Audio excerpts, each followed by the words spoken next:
My name is Gina. I'm 38 years old and I own a wedding dress shop in the city. I love my job. My husband, Alex, is an architect and we have 2 kids, Sam and Olivia, who are both in grade school. They keep us busy, but in a good way. Family, though, can be tricky. I get along well with Alex's parents and his younger brother, Mike. But his older sister, Carol, is a different story. She's 42, has been married 3 times, and is always looking for husband number 4. If there were an easy way to deal with her, I would have found it by now. Let me describe a typical family dinner at my in-laws' house. The dining room is cozy and well lit, full of conversation. Alex's mum is as sweet as ever, putting food on the table. Mike and his wife, Jane, are helping with the kids, keeping them busy. And then there's Carol lounging dramatically on a chair with a glass of red wine, talking loudly enough to overpower everyone else. Carol, waving her glass, says, "So, Gina, still playing dress up with those brides? When are you going to design something real, like Hocker or something?" I hold back my response, focusing on serving mashed potatoes. I've learned that arguing with Carol only makes things worse. Mike jumps in, trying to change the topic. "Hey, Carol, heard you're planning another wedding. What's the lucky guy like?" Carol smirks. "Oh, you know, successful, rich, the usual. Not that you'd get it, little brother." Jane gives me a sympathetic look. She knows what it's like to deal with Carol. We exchange a knowing eye roll. The dinner continues, with the usual mix of jokes and jabs, especially from Carol. She's skilled at making conversations about herself. Alex catches my eye and gives me an encouraging nod. We're a team, and handling Carol is just one of the challenges we face together as a family. As the evening winds down and we say our goodbyes, I hug my mother-in-law tightly, feeling her support. Driving home, Alex reaches for my hand. "You okay?" "Yeah," I sigh, watching the city lights blur past. "Just another day, right?" "Right," Alex agrees warmly. But we have each other and that's what matters. He's right. Despite the drama with Carol, we have a strong bond and our own little world. One typical Thursday morning, I was busy in my atelier, sketching a new design idea. The studio was peaceful, with only the gentle hum of the sewing machine, where Lisa, my assistant, was working on an urgent order. That's when my phone rang. It was Jane, Mike's wife. "Hey, Gina, guess what? You won't believe what I just heard." Jane's voice crackled mischievously over the phone. I leaned back, eager for a break from the morning routine. "Tell me, what's the scoop?" "So, Carol's tying the knot again. 4th time's a charm, right?" Jane chuckled, and I couldn't help but join in. "Seriously. Again, what's the story this time? Did she find another rich guy looking for a trophy wife?" I asked half-jokingly. "Exactly. Some big shot real estate guy from out of town. She's planning another extravagant wedding. Get ready because you might get the call for a dress soon," Jane warned. I sighed, imagining the headache ahead. "Thanks for the heads up. I better stock up on aspirin and patience." Lisa from her sewing station chimed in, having caught the gist of the conversation. Not Carol again. Her last dress was a nightmare with all those changes she kept making to the lace. "Yeah, I remember," I said, rubbing my temples at the memory. Let's hope she finds a different designer this time. But Fate and Carol had other plans. Just after I finished talking with Jane, the doorbell of my atelier rang, announcing a visitor. Speak of the devil. And there she was. Carol swept into my shop, draped in a designer scarf and oversized sunglasses. Her mother, Helen, followed behind, looking apologetic. "Gina, darling, I need your magic touch again. We're planning another wedding," Carol announced loudly, taking off her sunglasses. and eyeing my shop with barely hidden disdain. I plastered on a smile, masking my reluctance. Carol, congratulations on your engagement, but are you sure you want to go through the dressmaking process with me again? Last time was quite eventful. Oh, come on. Who else in this town can handle my impeccable taste? Plus, you owe me for not completely botching the last dress. Carol retorted, her laugh sharp and brief. Helen gave me a pleading look. Gina, dear, I know Carol can be a handful, but we really need your help. You know family. Yeah, family. I repeated the word family, the bitterness evident in my tone. Okay, Carol. Let's see what we can come up with. But this time, we're doing things my way. Deal. Carol pursed her lips, clearly displeased with the conditions, but reluctantly agreed. Fine, but I have specific ideas this time. It needs to be spectacular. More spectacular than before. As they left, I turned to Lisa, who was grinning. What did I do to deserve this? Lisa shrugged sympathetically. Who knows? But if anyone can handle Carol's drama, it's you. The rest of the day blurred by with fabrics and sketches. But Carol's upcoming fourth wedding and the troublesome gown occupied my mind. The next week, true to her word, Carol burst into my atelier with a thick folder under her arm and determination in her eyes. Helen followed, her smile strained, clearly prepared for her daughter's demands. Okay, Gina, I've scoured Pinterest and Instagram. I know exactly what I want this time. It's going to be bold, beautiful, and a little scandalous, Carol declared, slamming the folder onto my table and flipping it open to reveal a collection of extravagant wedding dress designs. I took a deep breath, browsing through her selections. Carol, these designs, they're quite bold and youthful. Are you absolutely sure this is the direction you want to go? What's that supposed to mean, Gina? You think I can't rock these styles? Carol snapped sharply. No, Carol, it's not that. These designs are just very revealing. Maybe we can adjust them to better suit your taste, I suggested, hoping to find common ground. Carol brushed off my concerns. I know exactly what I want, Gina, and I want something that will wow everyone. So can you make it happen or not? Reluctantly, I nodded and grabbed my sketch pad. Okay, let's refine these ideas a bit. How about we start with the silhouette? We can find something that really flatters your figure. As I began sketching, Carol leaned over my shoulder, offering her feedback with all the subtlety of a bulldozer. No, that's too conservative. I want something low-cut with high slits. Think sexy, Gina. Think, and it has to be pure white, bright white. I paused, pencil hovering. White again, Carol. You wore white at your last 3 weddings. Maybe we could try something different, like a soft peach or a bold red. Carol slammed her hand down. White, Gina. I won't settle for anything less. And add lots of crystals and pearls. Loads of them. The fitting sessions that followed were just as intense. Each time Carol came in, she demanded changes. More beads here.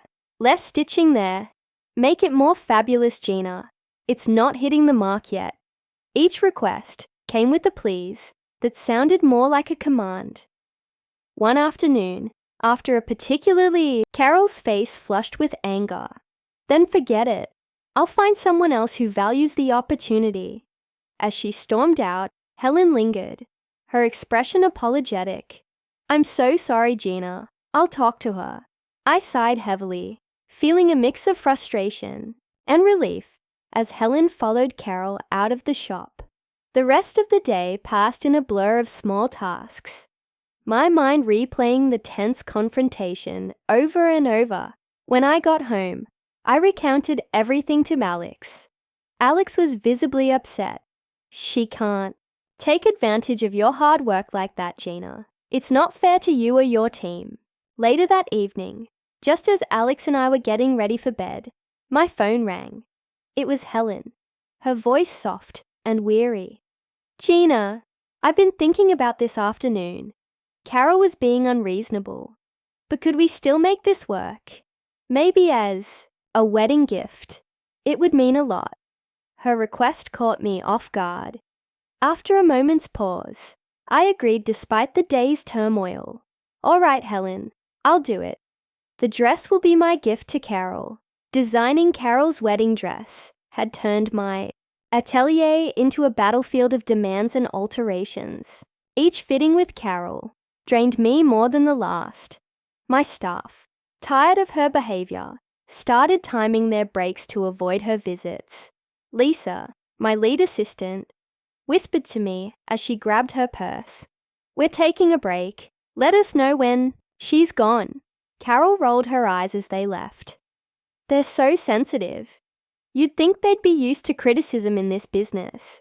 Trying to maintain peace, I continued pinning the dress, while Carol went on about her extravagant wedding plans. The tension in the room was palpable, and I silently counted down the minutes until she would leave. A week before the wedding, my phone buzzed. It was Paula, a close friend who also knew Carol well.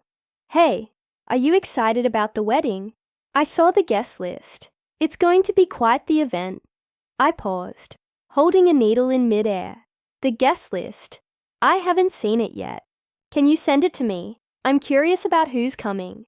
Sure, I'll email it to you now, Paula replied before ending the call. When the email arrived, I scrolled through the names, only to realize my name was nowhere on it. I wasn't invited. The realization hit me harder than I expected. Later, that evening, I brought it up with Alex. His expression darkened as he listened. "She didn't invite you after everything you've done for her." "Apparently not," I muttered, feeling a mix of hurt and frustration. Together, we called Carol, hoping for a misunderstanding, but the conversation quickly turned tense. "Carol, Gina isn't on the guest list.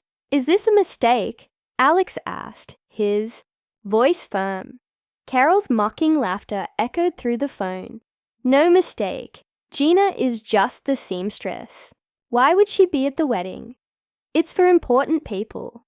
I could feel my heart racing, my grip tightening on the phone.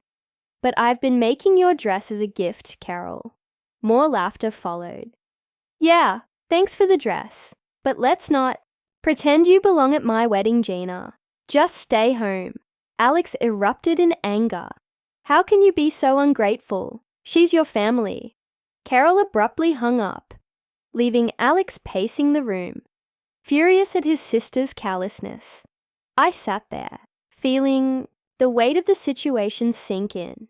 The dress I had poured weeks into, the stress I had endured, all for someone who couldn't even acknowledge me at her wedding.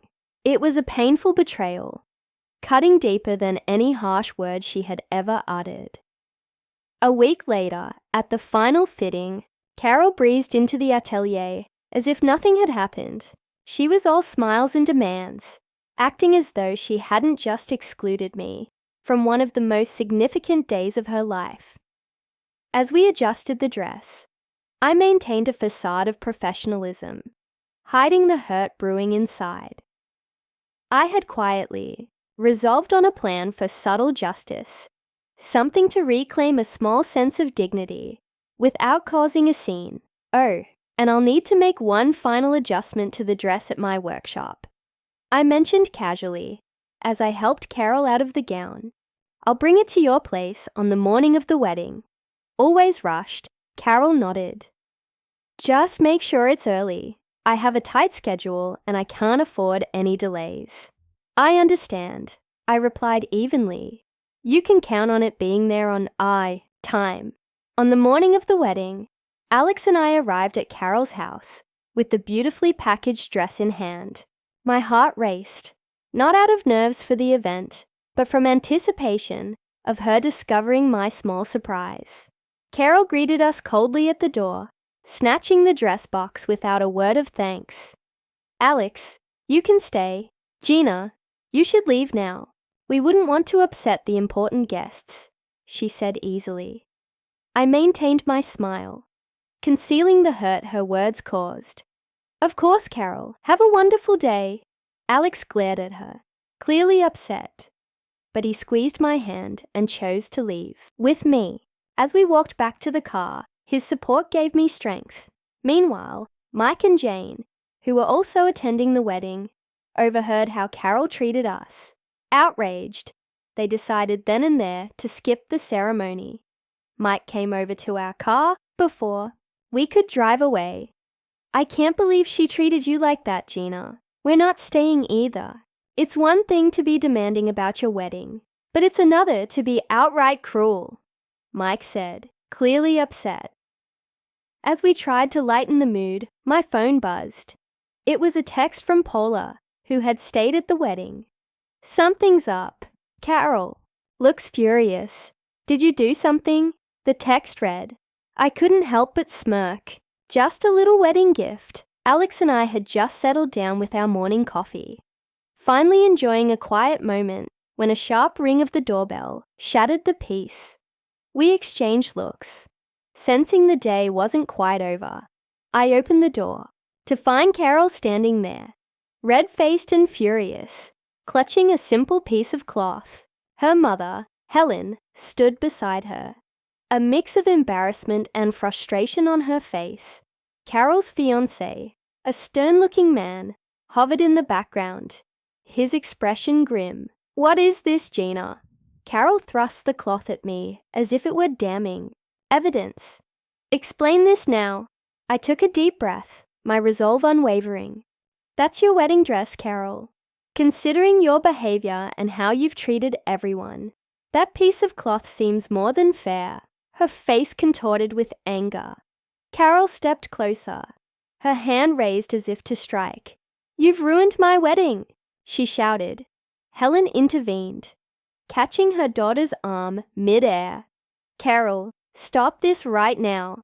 Violence won't solve anything." Her fiancé finally spoke up, his voice firm and cold. "I can't do this, Carol. You've shown your true colors. The wedding is off."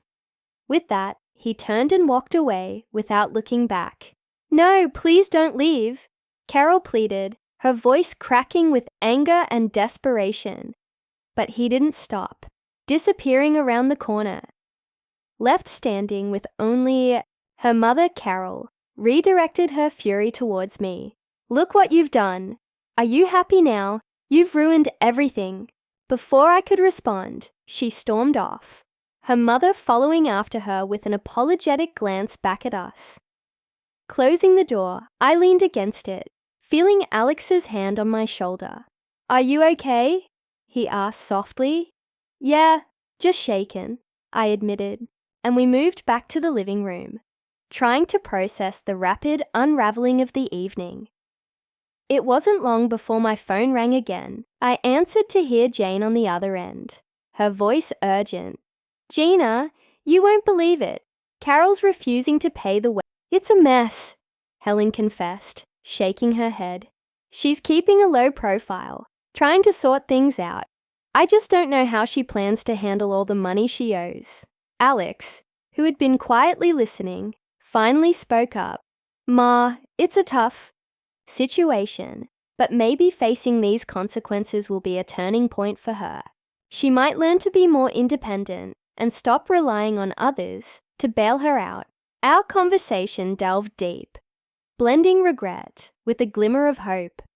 It was evident that Helen struggled with balancing her love for Carol and her frustration with her actions. Before she left, Helen embraced me tightly. "Thank you, Gina, for being honest and handling everything with such grace. I'm sorry it had to come to this." I hugged her back, offering reassurance. "It's okay, Helen. We're family and we'll find a way through this. It might take time, but we'll work things out." After Helen departed, Alex and I spent the rest of the day in contemplative silence.